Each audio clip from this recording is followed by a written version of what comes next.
Hi, Ben. Ben as well. Ooh, last one, a lot of pressure. Okay, so one thing that you said, I'm in complete disagreement with you, and then another thing, I just wanted to ask your opinion on it. The first thing, why do you think the deputy in the Parkland shooting was in the wrong and he didn't do anything? Speaking as a former member of a law enforcement agency, I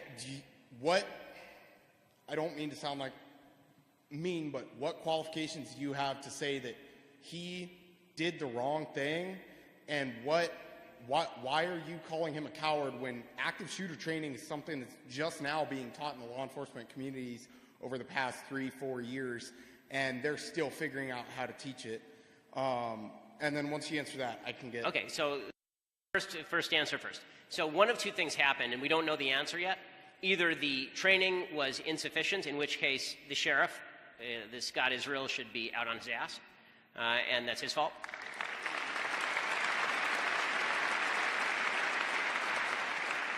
Or Scott Israel is not lying, and this guy was trained and he did the wrong thing. Right? Those are the two options that are on the table. So I'm open to either option right now. I mean, yesterday on my show, I said it's very possible that this deputy did nothing wrong, and he was being told by his higher-ups that he was supposed to sit out there and do nothing. And that may, in fact, be a more plausible explanation, given the reports that there were 4 officers out there, not 1, which says to me that this wasn't just an officer, quote-unquote, chickening out. It was 4 officers who were probably told through protocol that they weren't supposed to go inside. But if the protocol is taught that you were supposed to go inside and you didn't go inside, then you're paid for the job.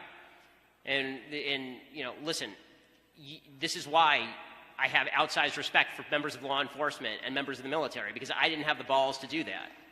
Right? I have outsized respect for people who sign up for that job.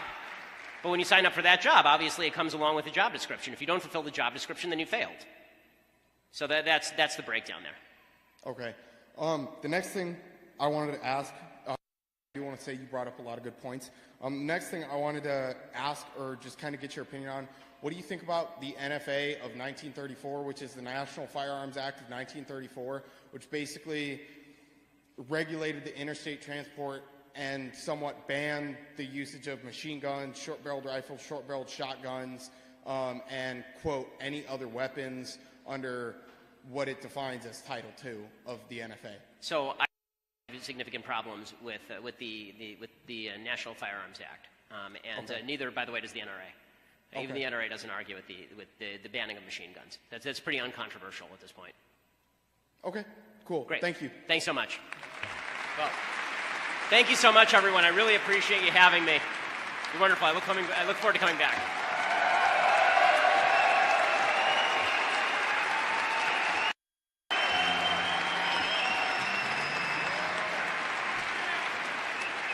Just some quick closing remarks for everyone. Please exit through the doors that you entered through.